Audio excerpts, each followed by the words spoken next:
It's no big surprise that Ingressus Voltaris, also known as the Deathsinger, is my favorite character in Songs of War. He also is one of my favorite villains in all of fiction. In terms of writing, Ingressus is leagues ahead of the rest of Songs of War, and his character alone is one of the main reasons I'm still into this series, even though it was cancelled back in 2020. Today, I wanted to challenge myself by writing a complete, in-depth, over-analysis of the Deathsinger and his story, motivations, and everything I could find surrounding his character. I'm CK Voltaris, and this is my very first video essay. I guess this is also functioning as my voice reveal. At the time of writing the script, nobody has made an analysis video dedicated to Ingressus, and I do hope you enjoy watching. This will be based on mostly just the Songs of War canon, as well as the most popular fan animations for seasons 2 and 3. Before we go any further, you should know I'll be going over many heavy spoilers for the cancelled seasons. If you haven't at least watched season 1, I highly recommend seeing that first, as I'm writing this for an audience well-versed in Songs of War. Although I intend on being as objective as possible, this analysis will also show how I personally interpret Ingressus' story. This is going to be my longest video essay by far, and as you can see, I have a lot to say about this character. With that out of the way, let's get started and begin my very long over-analysis on the Deathsinger, Ingressus Voltaris.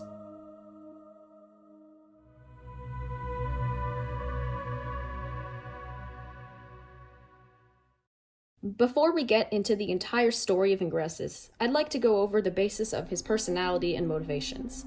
His core motivation is fairly simple: save the Voltaris clan. The lengths Ingressus is willing to go to achieve that brings us to his next main motivation. This is the most infamous of the Deathsinger's goals: wield all of the Prime songs. Throughout the entire show, he's hunting them down, killing for them, and he even allied with the Nether just to get his hands on the Primes. While at first, the power of the Primes fueled his rage, Ingressus realized later on that he could instead use them to defend and protect the Voltaris. His desire for the Primes originally came from their corruption, but he used them to further his original motivation of bringing the Voltaris out of exile.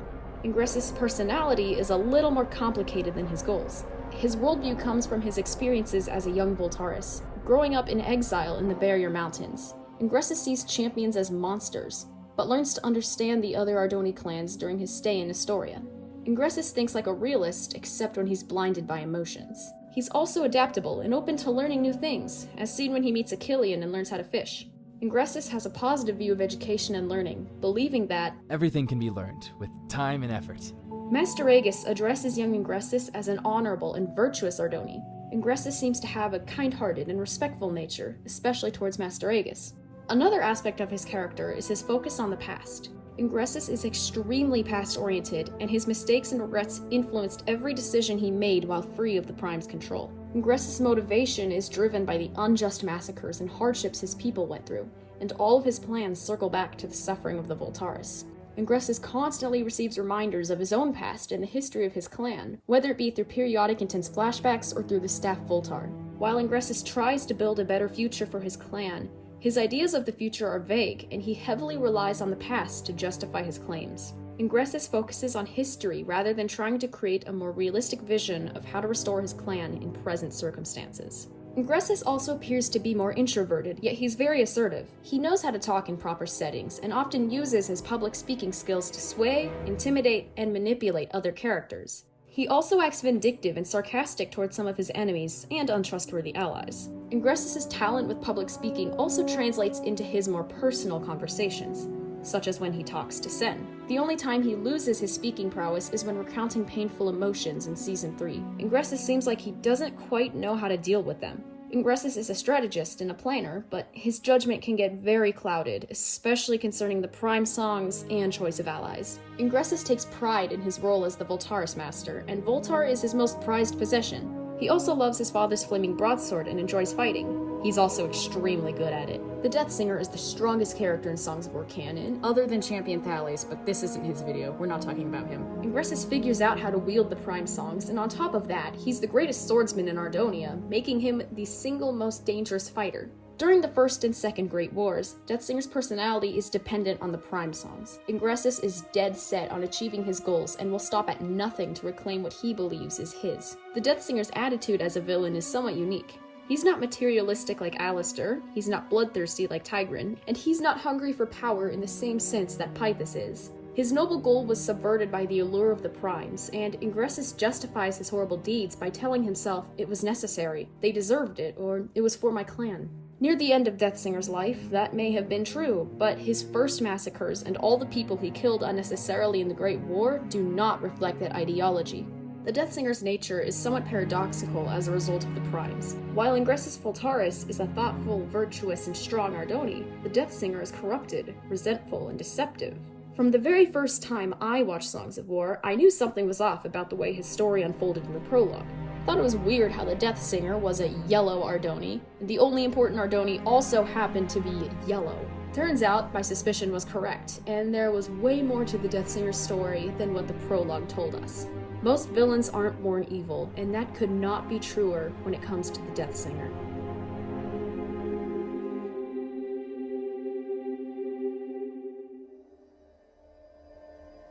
There was a time when all 5 Ardoni clans lived in harmony. The Voltaris were the youngest clan, and perhaps the most curious about the very nature of songs.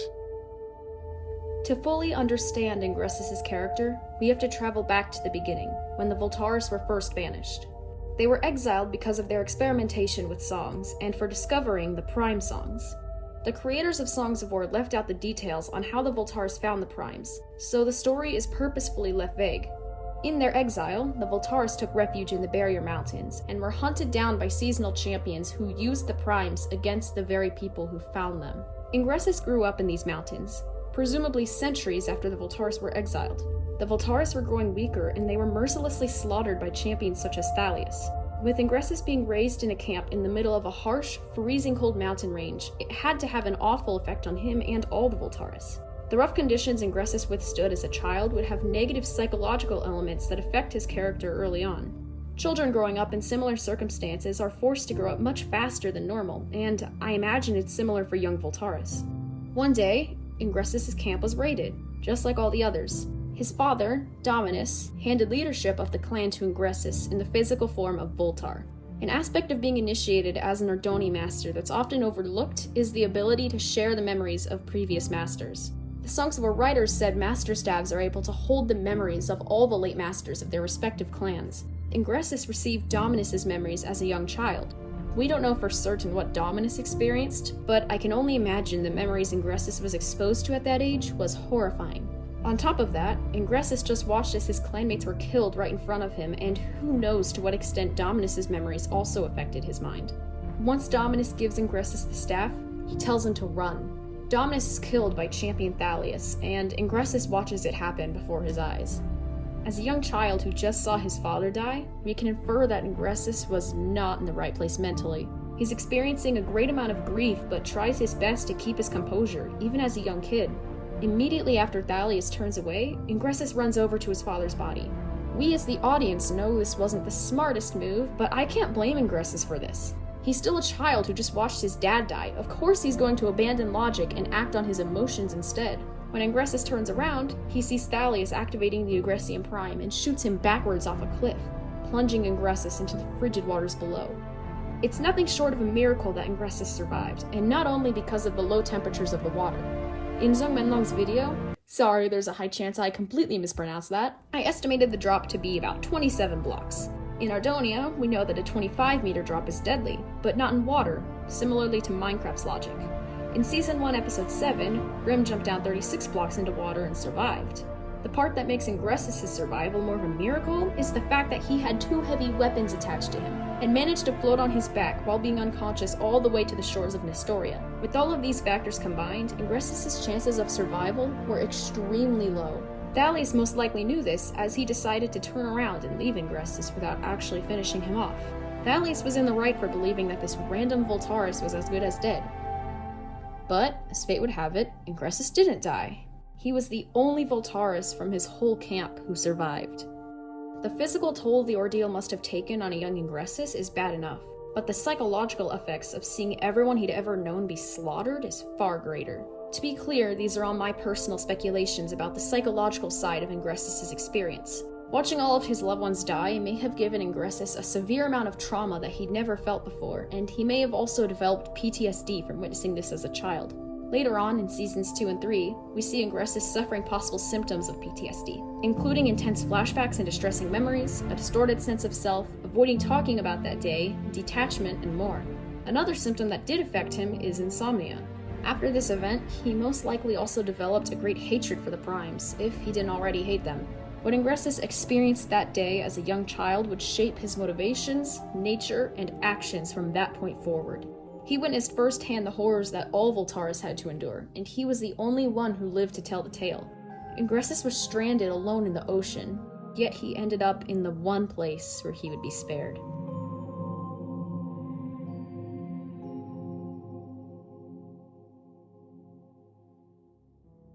The script never explains what happened when Ingressus wakes up from being unconscious. For all Ingressus knows, he's in enemy territory and has the colors of enemy markings. We can guess his initial thoughts of the Nestoris involved a lot of distrust and anxiety. Ingressus may have also been saddened by the absence of Voltar and his father's sword. He may have felt purposeless without the only two remnants of his former life. I wouldn't be surprised if Ingressus suffered extreme loneliness before he became close with Achillean and Agis. Not only did he lose everyone he'd ever known, but now he was living among the people responsible for his grief.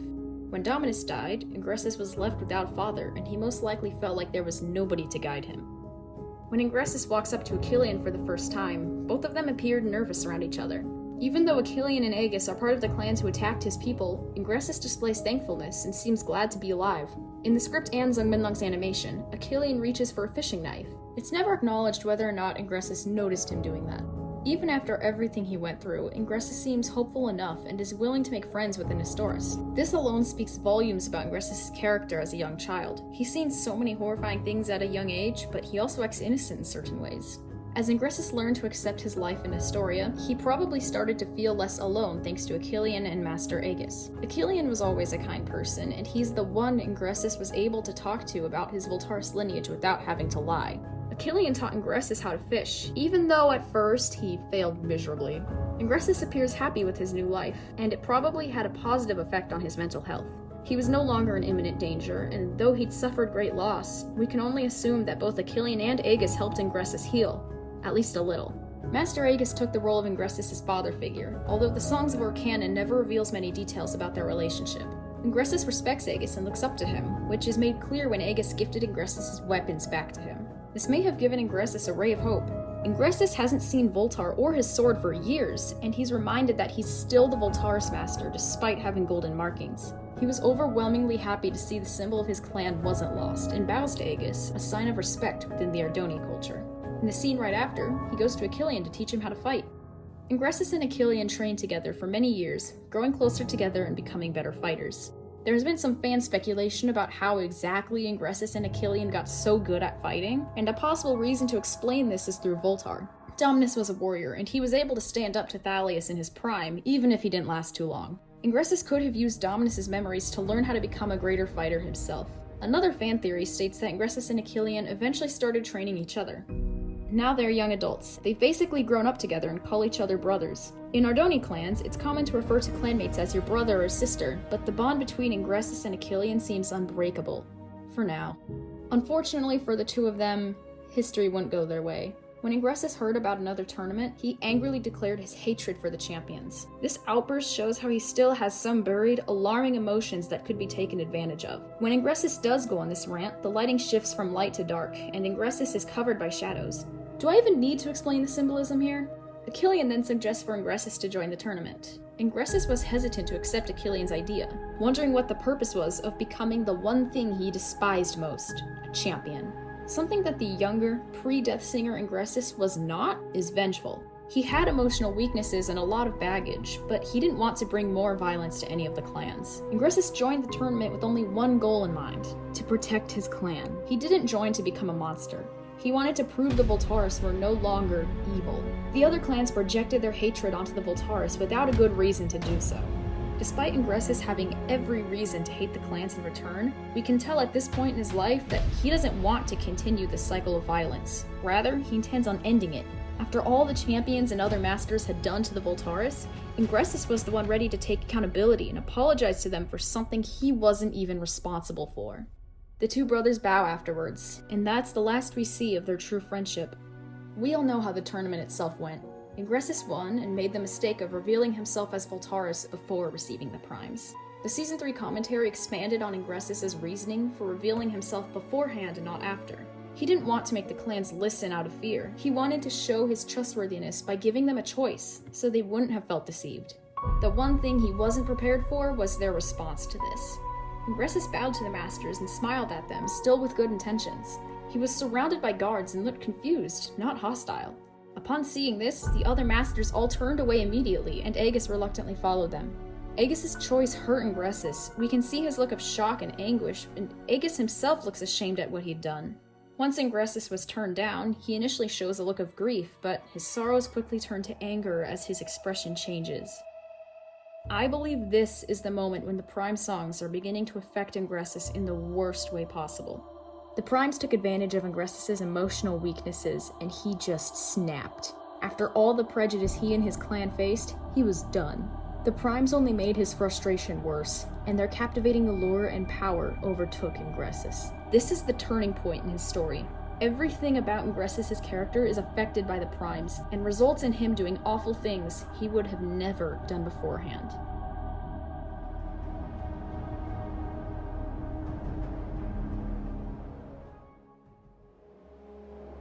Daylight fades and night rises, much like what the Primes had just done. Ingressus is gone. The Prime songs have taken over, just as they did with Champion Thalius, and just as they did with any other Ardoni who wielded them. The reason Ingressus joined the tournament was lost, and the desire to protect his people was replaced with unadulterated rage and the need to reclaim the other Primes at any cost. This is my fan speculation for what happens to users who wield the Primes. Their sense of self is corrupted, and their identity is overtaken by the destructive essence of the Prime songs. One singular purpose drives their entire being, and every other thought goes numb under the control of the Primes. If regular songs had adverse effects on their wielders, then the Primes had those effects with tenfold intensity. The wielders become hyperfixated on their one purpose, kinda like me making this video. And the wielder's former self takes a backseat to the song's aggressive influence. The Prime songs likely fed Ingressus' anger at the injustice of his clan, and used his hidden feelings of fear, resentment, and rage against him. When he was holding the Protesium Prime, Ingressus has a slight look of remorse as he's staring at the song, but not a moment later, this hint of shame is swiftly covered by the Prime's corruption. In the confrontation with Master Aegis, it's revealed that the Primes put the wielder into a trance-like state where they're not fully aware of what they're doing. When Ingressus and Aegis are talking, Ingressus is not acting like himself. He's a shell of who he once was, and Aegis is the only master who would have known that. Notice how Ingressus gives Aegis a choice before killing him. This is the first clue that he's not fully gone. Aegis recognizes this and tries fighting Ingressus, not against his strength, but his mind. Clearly it doesn't work at first, with Ingressus retorting back how Aegis was wrong about everything. Zungmenlog made this particular shot be filmed almost through the perspective of the flaming sword. An interesting choice, but it highlights the fact that Ingressus is being hidden by the flames of his wrath, that he's consumed by it. Ingressus sees the song and doesn't even pay attention to Aegis, like he's being drawn in by it. Aegis notices and says this line to the Deathsinger, which is what I believe made him snap out of his blind rage. Look around you. Look at what you have done. You grew up with these people. This was your clan. Only when Ingressus' father figure tells him to stop and take a step back does he finally realize what he'd done. Ingressus looks in horror at the village he burned, his own home in Nestoria. Ingressus is distraught and spoke just a few words. Only now do I understand why. That line was left somewhat vague, however, the commentary clarified it means he finally understands the Primes and the Voltaris' history. Deathsinger comes to terms with the fact that he was an instrument used by the Primes and completely under their control. For a fleeting second, he could discern the decision the Masters made to deny him the songs. The moment that Ingressus begins to understand, Achillean shoots him with an aggro beam, forcing the Deathsinger to retreat. He then wandered into the mountains where he found his clan, ultimately allied with the Netherrealm. The Deathsinger allied with them because all of Ardonia was now against him, and he was desperate to save the Voltaris any way he could. The life of Deathsinger during the Great War remains mostly unknown, but many fan animations and projects will likely give us more to analyze later on. Towards the end of the war, Achillean takes action and is given the name Tidesinger. Ingressus hates when people call Achillean the Tidesinger, just as he despises his own title. Literally, the character summary for Deathsinger says that he dislikes the name Tidesinger for Achillean. I think this was a really random choice to write, considering Ingressus probably hates a few things way more than that. The mental state of the Deathsinger during the war is most likely controlled by the Prime songs. Any thoughts of regret or guilt for his actions may have been shushed by the Primes and overtaken by his want for the Aggressian Prime. The next important event in Deathsinger's life is at the peak of Mount Velgrin. I couldn't find any specific answers on how the Deathsinger created the time portal, but some fan theories include the use of dark magic or King Chronos gifting it to the Voltaris, since his name literally means time. Deathsinger's plans are thwarted by the Tidesinger, who climbs up the mountain to face him alone. In this battle, the emphasis is not placed on how awesome their fight choreography is. That's a factor that makes their fights stand out compared to the others in Season 1, but the most interesting part of this scene is their dialogue. While the dialogue can feel a little flawed, it gives us context clues about their experiences in the war. Within the context of Season 1, this is the first scene where the two singers are talking, and it reveals a lot about them. Based on the way they're talking to each other, I think it's safe to assume this is the first time they've spoken since that fateful day at the tournament. Both of them refer to each other as their true names because they do not see each other as their titles. The Deathsinger actually mocks their nicknames and believes it's not fair how he's labeled the monster, yet the champions aren't. He's in the middle of a fight, trying to regain stamina, so he decides to ask his brother questions about their epithets. Also, Ingressus didn't seem entirely keen on killing Achillean, and he had the chance to stab him right here, but he didn't. He slung his sword on his back and threw Achillean down instead.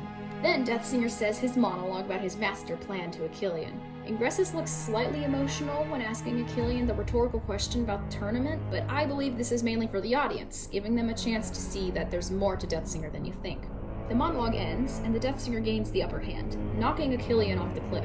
Whether or not he knows Achillean survived remains a mystery. If he did see Achillean alive down there, it could be interpreted as an act of mercy, purposefully letting Achillean survive, hoping he lives a long life after the war. If Deathsinger didn't see Achillean and presumed him to be dead, then we can assume the Primes still had a significant grasp on him at the time. The actual Minecraft world has a ledge right beneath where he was thrown off, so Achillean's survival wouldn't have been too shocking if Ingressus somehow didn't see him. This also mirrors when Thalius shot Ingressus off a cliff. Not sure if it was an intentional parallel, but it's a small detail I've never heard be pointed out yet. Anyway, the very next thing Deathsinger knew was that he stepped into the time portal and was met with sheer and utter disappointment.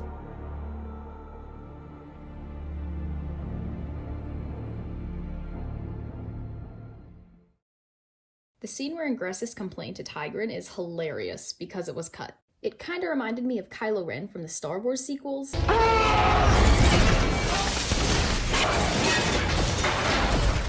I think removing that from canon was a very good idea. It presented Deathsinger as a whiny, entitled villain, and I believe he's much better than that. When he sees the battle happening with Tigran and the others, Deathsinger retains his stoic look and gives the Ardoni a death stare instead of relishing in their fear of him. Ingressus is not egotistical or sadistic. He's more methodical and doesn't see the point in enjoying what he does, unlike Tigran and other extremists. One other thing I'd like to note is how Thalius is basically the bane of Ingressus' entire existence. Like, even in death, this man continues to make Ingressus' life difficult. Deathsinger's plan was to have his clan reclaim the Prime songs right before he returned. But thanks to Thalius, the Primes are all hidden and Deathsinger has to hunt them down again. Ingressus already hated Thalius with everything he had, but I'm sure that hatred was made even greater when Ingressus found out that convenient detail. Ingressus now has to figure out where the Prime songs are, and eventually, he does manage to find one. It's about 6 months later when Deathsinger meets the Knights of Ardonia at the Vault. Voltaris beat the Knights there and found the Seporium Prime song. Here, the audience finds out that Deathsinger actually respects his enemies.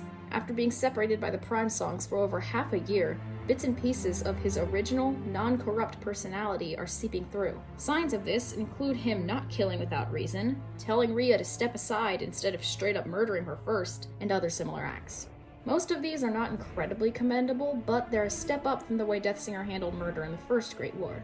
Rhea doesn't back down after being offered mercy by the Deathsinger, and interestingly enough, he says this: I am sorry that is the way you see things. An aspect of the Deathsinger's character that is somewhat admirable is a semblance of rationality. Yes, in the past, he murdered hundreds of Ardoni. He's called the Deathsinger for a good reason. However, right now, Ingressus has only one Prime song, and seems much more opposed to killing those who don't deserve it. So far, Rhea has done nothing to Deathsinger except for blocking a pathway. He doesn't see why she needs to die. The next time we see Deathsinger is in Season 2, Episode 7, when he strolls into the Nether and meets King Pythus. Deathsinger's tactic of convincing him to invade Ardonia is intriguing. He starts by talking about the past, glorifying King Chronos' alliance with him during the Great War. Deathsinger uses Chronos as an example of a powerful and valiant leader without knowing what Pythis did to his father. Deathsinger's speaking skills are exemplified here, and his manipulative tactics are put in the spotlight. When Pythis finishes talking about how he hated his father, Deathsinger immediately takes his side, even after praising King Chronos like a minute ago. Deathsinger is able to tell exactly what Pythis wants. Nothing but power. Pythis is unlike the former Nether King, who treasured the lives of the people more than glory and his personal desires. Deathsinger plays this off well, promising Pythis all the power he could ever imagine so that Ingressus would also get what he wanted. He capitalizes on his time travel plan from earlier, informing Pythis of the weak state of the overworld to convince him even further. If there's one thing we can learn about Deathsinger from this scene, it's his skill in persuasion. The plan ends up working, and Pythis prepares to invade the overworld. Somehow, Deathsinger finds out where the Mobilium Prime is and has another confrontation with the Knights of Ardonia. Ingressus finds out that Achillean survived, and his immediate reaction to seeing this is just to laugh. Achillean! He sounds like he either doesn't care, or he expected Achillean to survive. I won't spend too much time here, but the part of this scene that stands out is when Ingressus says the Primes are safe with him, which, in his mind, is true. He's safeguarding them from people like Thalius and the Masters. Determining whether or not the Primes are actually safe with Deathsinger really depends on your point of view and not much else. Then, Ingressus gets interrupted by Abigail and Luna. If the Deathsinger only has two fears, they would be losing his people and Ender Dragons. He hates the Ender Knights and their dragons, probably because of his experiences fighting them in the Great War. Deathsinger's last scene in Season 2 is with Pythis, when the overworld was taken by the Nether and Pythis sits on his new throne. The Deathsinger still values his promise with the Nether King, and Pythis hasn't returned the favor yet. One characteristic of Deathsinger this scene reveals is his serious attitude towards respect, vows, and promises. He was not happy that Pythis refused to do his part. Even though Deathsinger was unsatisfied, he still stood by Pythis' throne. The early episodes of Season 3 begin showcasing Deathsinger's defiance towards the Nether, and specifically Pythis, in a series of scenes at Crown Peak. Pythis still hasn't helped Deathsinger reclaim the songs at all, and Deathsinger's beginning to carry out small acts of rebellion. In the middle of a fight between the rebels in the Nether and Meridian, Ingressus chooses to talk to Solomon instead of potentially aiding Pythis. Each of these scenes where Ingressus defies the Nether reveals a part of his personality the audience didn't know about previously. Talking with Solomon, it's obvious he despises careless acts of evil with no justification. Solomon gave Deathsinger the Prime Song, which would have happened regardless of Solomon's worldviews. The part that made Deathsinger irritated with Solomon was his heartlessness. Solomon didn't hesitate to become a traitor to Ardonia, and his attitude about it shook the Deathsinger. Let me tell you this, Solomon. If you have to get a lecture about morality from the Deathsinger, then there's kinda no hope for you. Then Pythis starts screeching at Deathsinger, to which he gives this snarky reply. I know. I heard your shouting from up here. Deathsinger's clearly had enough of Pythis, and he doesn't even bother to hide it. Ingressus knows he's the strongest being in Ardonia, and this next scene proves it. Another small scene where Ingressus defies Pythis is in the throne room. I love the way the script worded this. I think it's somewhat hilarious, and of course the Deathsinger wins this small challenge. Aside from the rebellious factor in this scene, Ingressus is sitting here, which is clearly not something that happens often. Pythis is always reclining on his throne, while the Deathsinger always stands. But in this scene, the roles are reversed for ironic purposes. Deathsinger decides to take matters into his own hands after being infuriated by Pythis, and raids the Ardoni city of Ataraxia. The Voltaris have to cross the River of the Guardians to get there, and they end up trying to fight the Guardians. Because of course they do. The Deathsinger has an encounter with the Elder Guardian, who sees into his past, and Ingressus relives some of his memories. According to the script, Ingressus seemed sad after this, and was sympathizing with the Elder Guardian. The Season 3 commentary states that when the Guardian saw his memories, he knew it wasn't going to hurt or kill him. The Elder Guardian saw that Ingressus was not an unredeemable monster, but the question of whether or not he would have been let through was not answered. Because in Ingressus' one moment of weakness, Lucidius impatiently kills the Elder Guardian. Why is Lucidius always the one who ruins everything? Thanks, Lucidius. Anyway, even after the Guardian dies, Ingressus keeps his look of sadness according to the script, and it's shown slightly in Megste's animation. Ingressus had a chance to reevaluate his choices here, but it didn't have time to fully register. If Lucidius didn't kill the Elder Guardian, there's a possibility that Ingressus may have come to his senses a lot sooner. Interestingly enough, the only other character who had this kind of interaction with the Elder Guardian is Sen, marking the subtle beginning of his and Ingressus' connection. Ingressus had a shot of becoming a better person through the Elder Guardian, And what does he decide to do after it's dead? Yep, he immediately starts killing people, and from the looks of it, he does not care in the slightest. The word ataraxia means peace of mind, and every other time we've seen the Haven, it has a sense of beauty and otherworldliness. Gallius founded the city as a safe place during the First Great War, a place to be protected from the Deathsinger. Ingressus' presence in Ataraxia destroys all of that, metaphorically and literally, as the once beautiful haven burns down when the one person who was never meant to be there arrives. Deathsinger reverts back to his completely corrupted self at Ataraxia, mowing down anyone in his sight, similarly to the Great War. One Ardoni that decides not to fight is Gallius Sindaris, who knows he stands no chance. Gallius and Ingressus have an interesting interaction. The first time in the whole show that Ingressus actually talks about his story is here, with Gallius. Throughout the entire conversation, Ingressus sounds angry at Gallius just for being related to the champion who slaughtered his clan. Gallius did nothing wrong, but Ingressus is too blind to see it. The Deathsinger is reminded of the annihilation he and the Voltaris suffered thanks to Thalius, and he lashes out in anger. In spite of not having a good reason to kill Gallius, Deathsinger does it anyway in an emotional outbreak. This is the one time in the future when Deathsinger, who normally remains rational, lets his feelings control him. We have to remember that under all the corruption, Ingressus is still a fairly young Ardoni with a ton of heavy burdens that he's forgotten how to deal with.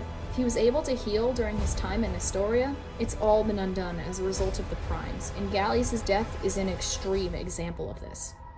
However, this wouldn't be the last time Deathsinger kills an Ardoni in the midst of his rage. The two singers have their final fight in the snowy plains of Northwind, just after the knights found the Aggressium Prime before Deathsinger did. Every time the singers duel, it starts with a purposeful dialogue between the war-torn brothers. Achillean actively feels the pain of fighting his closest brother, but Ingressus' true feelings are masked by the Prime songs. On the outside, he looks unaffected and angered. He's even saying that sparing Achillean's life would be a mistake, but we know that's not true. Although he's under the Prime's influence, Ingressus still will not call him Tidesinger, showing that he's not completely gone. Achillean sees this and wants to help Ingressus, but the Deathsinger refuses. So, Achillean has no choice but to oblige. It doesn't take long for Deathsinger to gain the upper hand, though. The Tidesinger gets hit and stops, and Deathsinger's about to continue fighting when he realizes what happened. Ingressus is stunned, and not even 10 seconds later, Achillean is dead. The Knights of Ardonia are forced to retreat, Zen is captured, and Ingressus finally kills his greatest adversary. But was it really an achievement? The Deathsinger finally breaks. The Primes are forced to let go of their hold on his mind after all these years. The regret he feels overpowers the songs, and he's finally mentally liberated from them. All Ingressus can bring himself to do is kneel down and hold his brother's body, overwhelmed and crushed by the weight of his own wrongdoing. Ingressus still loved his brother, and his regret is shown in the way this frame is shot. The surroundings appear to be in slow motion as Ingressus cradles Achillean in his arms. Through Achillean's death, Ingressus' former self is restored, and the sheer power the songs had over Ingressus is revealed. Ingressus once again understood why the world condemned him as a monster. He was a slave to the Primes. He's no better than the murderer of his own family. Ingressus gives his friend a proper funeral and lights a stone with Achillean's markings. Ingressus and Achillean were divided for so long, but they never stopped respecting each other. Ingressus leaves Achillean to rest as he walks away solemnly. Now, Ingressus has to finish what he started and end the war. He's free of the Prime's oppression, and there's only one question that remains. How can you redeem a broken soul?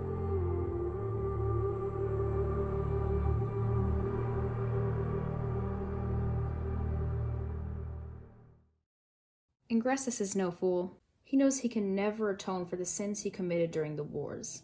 The difference in his character after Achillean's death is self-awareness, and he attempts to save the last people he has left.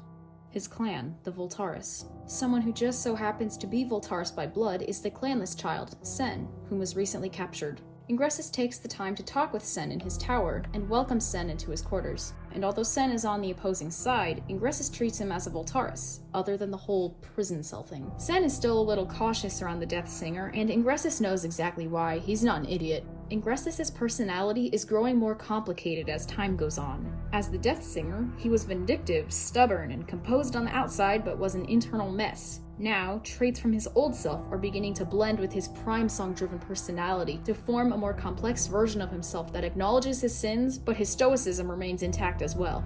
Sen asks Ingressus personal questions, and while Ingressus does answer truthfully, he gives Sen the backstory of his clan as a whole, not just his personal experiences. He's hiding his story, hiding behind the veil that is the title of the Deathsinger.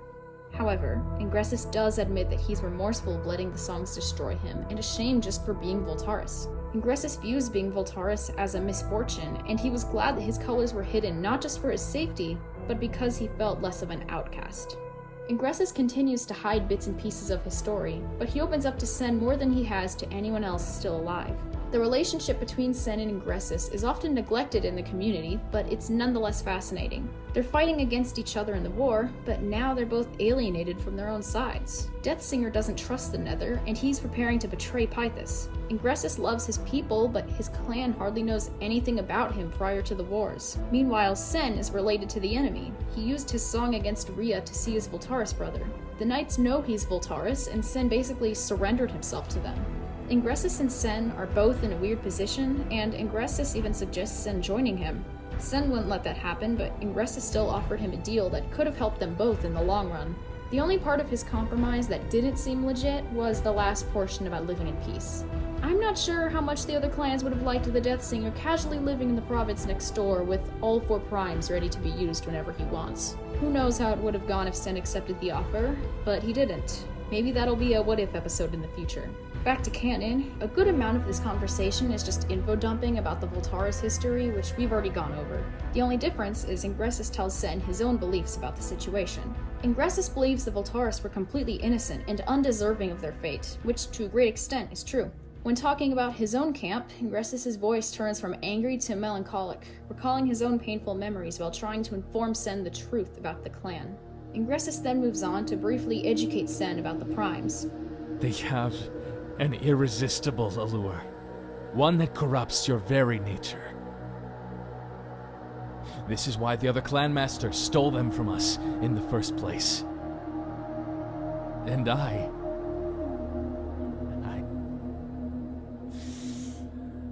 was overcome by their corruption as well. When he says this, Ingressus turns away from the camera, suggesting that he's hesitant on letting anyone close to him emotionally. Soon after, he lets Sen go, not seeing the point in keeping him as a prisoner. He takes out Achillean's staff, thinking about his brother, and allows himself to be more emotionally vulnerable alone. The second that Lucidius walks in, the staff is hidden and Ingressus acts like he never had it. At the Walls of Time, Deathsinger expresses gratitude after reading everything that was written about him. He sounds kind of like an excited kid on Christmas while reading his preserved legacy, even if it was for all the wrong reasons. It's here when Ingressus gives the first concrete clues of his plan to overthrow the Nether to the audience. Ingressus puts the lives of his clanmates above his own. He's honest with them about the danger this plan presents. Unlike pure evil villains, Ingressus does not force any Voltaris to join him. He made sure that if they stood by him, they knew what they were getting into, so Ingressus values consent. The Deathsinger and Vulcanus arrange their insurrection, and Vulcanus warns Ingressus about fulfilling their plans. Ingressus is essentially gambling the future of the Voltaris, and he thinks he knows what'll happen if they fail. He uses the past to predict the future, using the Voltaris' survival of raids and previous threats as a base for his argument. Ingressus believes his clan will be safe no matter what, but he isn't so sure about his own survival. A while ago, I dug through the Deathsinger's audio files and somehow found this line, improv by the actor in reference to his own potential death. That is a sacrifice I am willing to make for my clan. I thought this was fascinating, but clearly it didn't end up being used. Props to the voice actor, though. Jonathan Bullock understood the assignment. Ingressus doesn't really seem to mind if he dies in the revolt. He just wants his people to be safe. Ingressus knows he's stronger than all the other Voltaris, and he'd rather take the hits alone than have his clan die meaninglessly.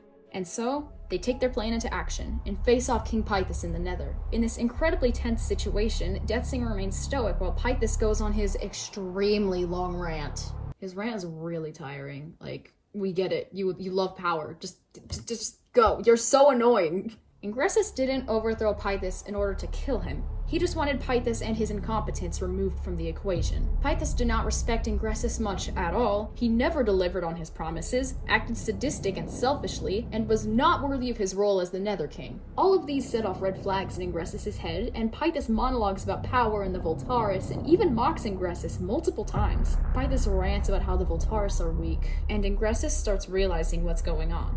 Pythus outsmarted the Deathsinger, and this is a battle where Ingressus for once doesn't have the upper hand. Every time the Deathsinger has been in battle so far, he's the confident one. Ingressus even makes sarcastic small talk with his enemies when he knows he's the most powerful, but that's no longer the case. Pythus exploits Ingressus' one weakness, and he's fighting not for the primes, but for his clan's survival. Ingressus tries everything in his power to stop the Angel of Death, but he can't. The angel flies through the portal, and Ingressus knows he's been defeated. The other Voltaris who joined him in this mission were all killed off, and Ingressus' hope was lost. When Ingressus managed to escape, it was far too late. According to the script, he rode his horse across the snowy plains, and eventually reached the gates of Hailstone. By the time he finally arrived, all the Voltaris were dead. Every single one of them was slaughtered by the Nether, confirming Ingressus' worst fear. He sank to his knees in defeat, and probably felt the greatest amount of loss and regret he's ever felt. Ingressus thought his final purpose was to bring the Voltaris out of their suffering, but because of him, they paid the ultimate price instead. He'd made one too many wrong choices, and he reached the lowest point in his entire life. The Season 2 and 3 commentaries stated some information about Ingressus' despair. While he was on his knees in Hailstone, grieving the death of his whole clan, the commentaries said if it was ever animated, they'd show Ingressus shedding tears in his weakest moments so far. The strongest character in the show felt so helpless, contrasting everything the world knew about the Deathsinger. He's completely alone. Aegis is long gone, Achillean is dead, the Voltaris clan is extinct, and Pythus is on the verge of winning the war. Ingressus is left without a purpose and has almost nothing left to fight for. Except, he does continue to fight, and Ingressus fights with every fiber of his being. He's not messing around anymore. There's no monologuing, and Ingressus just wants to kill Pythus for everything he'd done. The driving factors of this duel has to be very heavy on Deathsinger. Ingressus is coming face to face with an ally turned enemy, the man responsible for the extinction of his clan. He tries everything to kill Pythus, until Ingressus himself is struck. Pythus doesn't wait for a second to end Ingressus, but he is still fighting. Now with the massive, agonizing cut to the chest, Ingressus uses the Mobilium Prime to narrowly escape a finishing blow. As Ingressus tries to stand, the pain gets to him first. Ingressus was not only weak emotionally, but now he's wounded and struggling to even get up. As Pythus walks over to finish him off, Ingressus has to make a choice. Either succumb to the pain and allow himself to be killed, or keep going. Being the absolute trooper that he is, the Deathsinger ignores the wound and fights back. The adrenaline is probably helping him here, and Ingressus restrains his physical suffering for a little while longer. The Deathsinger slashes the Nether King in the neck, ending his life. Ever since Pythus executed the Voltaris clan, Ingressus has been at his lowest point emotionally. Now, he's physically powerless as well. Getting stabbed in the chest with a ginormous double-sided battle axe is no painless way to go. The amount of agony Ingressus must be feeling is insane. Being stabbed does not bring instantaneous pain, but now the adrenaline from the fight is all gone, we can bet Ingressus is feeling it right about now. His pain threshold must be incredibly high because he refuses to sit down or rest, he's just standing there, breathing heavily. The only indication of his injuries being a hand on his chest, a little bit of blood, and supporting himself on his sword. Ingressus is slowly dying, and he knows it. Luckily for him, the only half-Voltaris still alive just so happens to enter the room. Sen prepares for a battle, but Deathsinger just looks over at Sen, knowing he couldn't fight back, and he didn't want to. Ingressus drops his sword, putting his faith in Sen, knowing that he wouldn't kill him. Ingressus briefly explains what happened to his clan and draws out Voltar, which gives me a few pointers about his character in this moment of desperation. First, Ingressus is entrusting Sen with his most valuable possession, and he's choosing Sen as the next master. Not that he had much of a choice, but yeah. Second, Ingressus intends on answering Sen's question about how the Voltaris all died by allowing Sen to see all of his memories, forcing himself to open up about his past. Once Sen takes the staff, he sees everything Ingressus experienced, from Thalius' massacre in the Barrier Mountains, all the way up to killing Pythus. This final dialogue is the culmination of Ingressus' entire character arc. Everything he's experienced and fought for has led to this moment. Ingressus gets one final chance to say anything to Sen, and he chooses to be mature and take responsibility for his actions. Because Ingressus takes accountability, He becomes extremely emotional, not out of self-pity, but out of genuine regret. Ever since he murdered Achillean, Ingressus has been aware of his mistakes and admits them all to Sen. He confessed his wrongdoings not just to Sen, but also to the indirect audience. Sen now has Voltar, meaning that whoever he hands the staff to next, they would also hear Ingressus' final remarks. Whether or not Ingressus intended his speech for the next Voltaris master after Sen is unclear. However, the way Ingressus words his confession is more vague and generalized, to where a future Voltaris master with less context could still understand what Ingressus meant without having seen his memories. I think Ingressus didn't intend his confession to anyone in particular, but to whoever would be willing to listen, which happens to include Sen. The voice acting is also insane in a fantastic way and makes this 10 times more depressing. Ingressus paces around the throne room contrary to how he normally conducts himself. The Deathsinger always stood proud and confident, occasionally moving around but with an aura of purpose and intentionality. Now, he's frantically and weakly pacing about.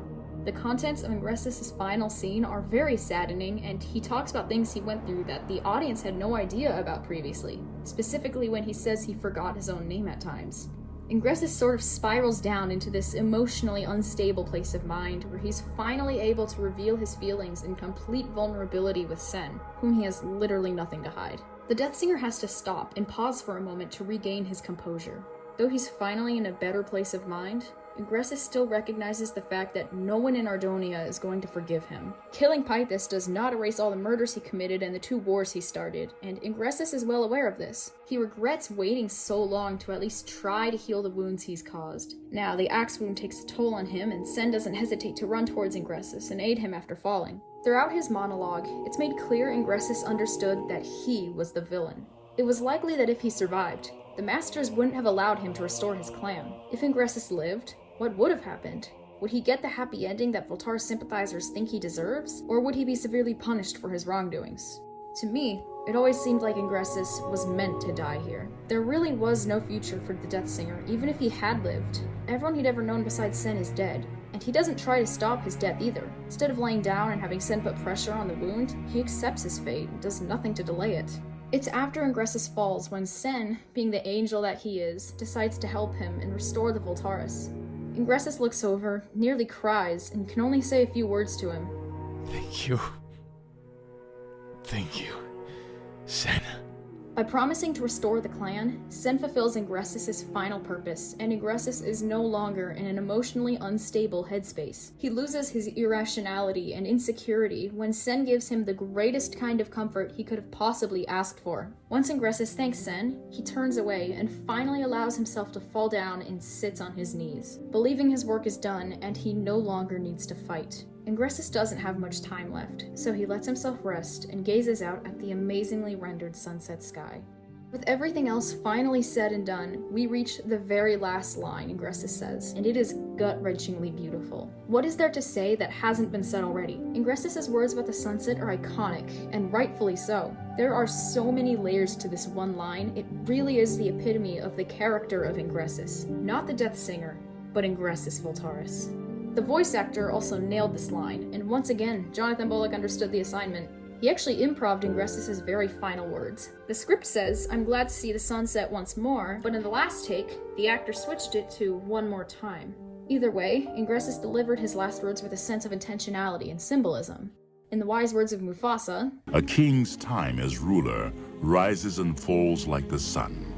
One day, Simba, the sun will set on my time here, and will rise with you as the new king." The sky also beautifully matches Ingressus' markings, and the Voltaris clan as a whole, a very obvious but nice allegorical addition. This quote can be interpreted differently depending on the person. I see it as Ingressus acknowledging his passing, but he's not despairing over it. Ingressus is calm, and he's simply appreciating the beauty of the world while he still has the chance. Rather than focusing on the pain he's in, Ingressus talks about something that has given him relief every time he sees it. He was ready to go, and Ingressus really is just glad to see the sunset one last time before he leaves this world. One final thing I noticed is that in the entirety of his life outside Nestoria, Ingressus hardly ever looks truly relaxed. He's always on guard, always fighting, and never rests. His last moments are very paradoxical to this. There is no fight left in him, and while he's saying his last words, Ingressus is able to feel a sense of solace, even through the searing pain of his injury. Ingressus died not long after, at last finding serenity and stillness without the prime songs interfering. He was buried in New Voltaria, the land he wished the Voltaris could again dwell in one day, finally receiving the closure he deserved.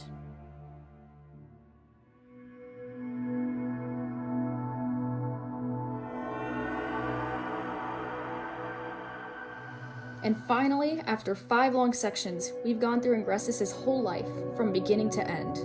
However, there are some aspects of his character that can't be analyzed without the context of an audience. Songs of War would not be complete without the other characters, including the heroes. While Ingressus was no hero, he was in a way the hidden protagonist. The origin for the name protagonist dates back to ancient Greece, and a poet called Thespis invented plays with characters other than a background chorus, which is like a modern-day ensemble. The chorus would stand together and sing, recite words, or dance together, but Thespis introduced the concept of a singular character standing out and responding to the chorus. This character was called a protagonist. The protagonist had agency, and they were the ones making the decisions that kept the plot moving forward. The words protagonist and hero had different meanings in ancient Greece, reflecting how in stories today, the protagonist does not always have to be the good guy. These traits all apply to Deathsinger, and while he's not the true main character, one could argue he has the most amount of agency in the show. Some Greek tragedies where the central character also functions as the villain include Oedipus and Oedipus Rex, and Clytemnestra and Agamemnon. Since the invention of ancient Greek tragedies, the word protagonist has evolved to fit a more modern audience. In popular shows such as Death Note, Breaking Bad, and many others, the main character is not necessarily a good person. Ingressus is not the main character of Songs of War. That title is shared by Sen, Abigail, and Lucan.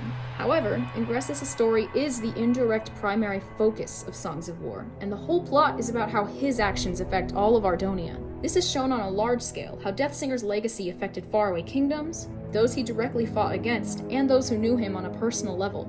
Songs of War begins and ends with Ingressus, the very first shot being the Deathsinger fighting in the Great War, and the last and most impactful death scene being when he dies. Much like the ancient Greek definition for protagonist, Deathsinger is the one pushing the plot forward, starting with his time travel plan in Season 1, and ending with the passing of Voltar in Season 3.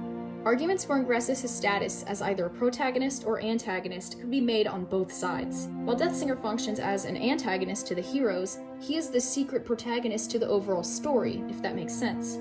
At one point in the old BPS Discord, I don't have photo evidence, but the creator of Songs of War stated that he saw Ingressus as the central character. Though Deathsinger is the hidden protagonist, he's still a big villain, just not the most evil one. Deathsinger's status as a hidden villain protagonist doesn't justify his wrongdoings. Rather, it lets the audience interpret and judge him themselves with more context and personal insights.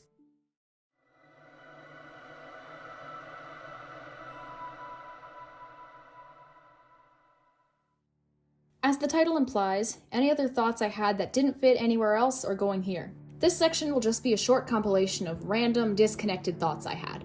The Deathsinger has been compared to Darth Vader many times, which makes complete sense considering their stories are very similar. I've also seen people briefly compare him to Tai Lung, Zuko, and Eren Yeager.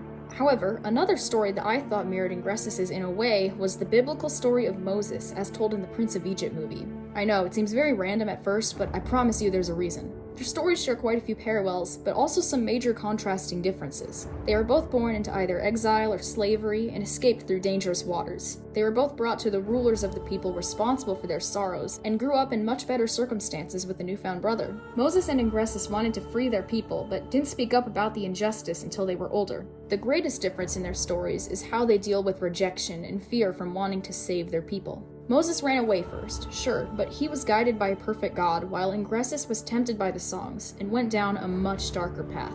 Their stories are very different beyond this point, but I just thought it was interesting to see the similarities between these two completely unrelated figures. When Ingressus drifted to Nestoria, Achillean says this while he's unconscious. Maybe we should just kill him. He's Voltaris, after all.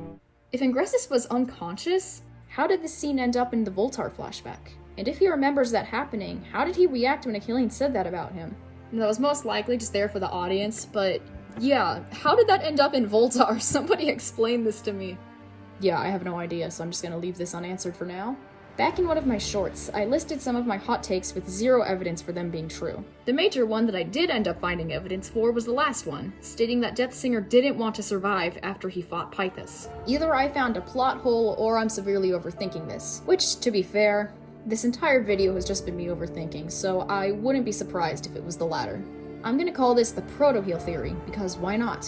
Achillean had the proto-heal song when he died. We know this because he used it to heal Sen at Gale Point. When Ingressus killed Achillean, his songs materialized next to him, including proto-heal. Ingressus, being infamous for looting dead Ardoni of their songs, could have taken Achillean's. Ingressus didn't have a protesium during the Second Great War, so it's safe to assume he took proto-heal as well. Since proto-heal was in his possession and not the protesium prime, there's a fair chance he carried it around after Achillean's death.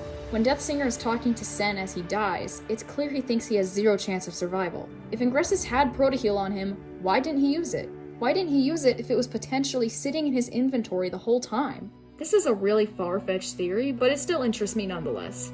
Another random thought of mine relates to Sen and how having Voltar impacted his personality. If Voltar hands down memories, then how much of Sen's personality after the war is really Sen's? The full extent of Voltar's capabilities are unknown, but there's a possibility it passes down more than just memories. The human mind is subject to imperfection, and memories can be distorted or misremembered. Sometimes, personal thoughts and feelings interfere with objective, external memories and can become tied to them. Voltar uses previous masters' memories to preserve traditions and history. But how many subjective feelings and perspectives could also inadvertently get handed off to the next master?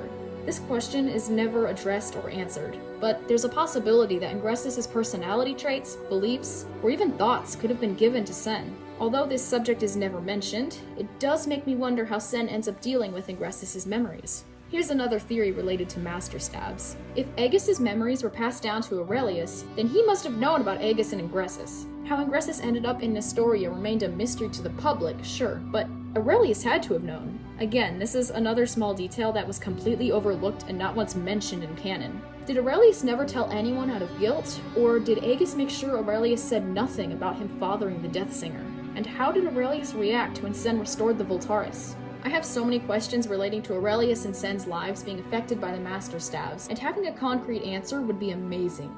And there you have it, my entire, in-depth, complete over-analysis covering anything and everything related to Ingressus. I really enjoyed making this video, and if you watched the whole thing, I just want to thank you for sticking around and listening to me ramble for just about an hour. I've been a Songs of War fan ever since episode 10 released, and I've watched this community wither after the allegation stuff last January. My aspirations were never to become another Songs of War editor, although I've had tons of fun with my past videos, and I'll still definitely be making stupid edits. My reason for those, aside from having fun, were to gain an audience, and eventually make way into creating a Songs of War video essay. For so long, I've kinda just been existing in a corner in the Songs of War community, not saying anything and silently supporting the fan animators. So thanks to all of you guys watching this video, and for all the comments being so supportive of me, I'm able to have a voice and do my own thing in this community. My plan is to make a few more Songs of War video essays, most of which are going to be way shorter than this one. If you have any interesting ideas or suggestions for one of them, please let me know in the comment section. I want to sincerely thank you for watching, and I hope you've enjoyed this video.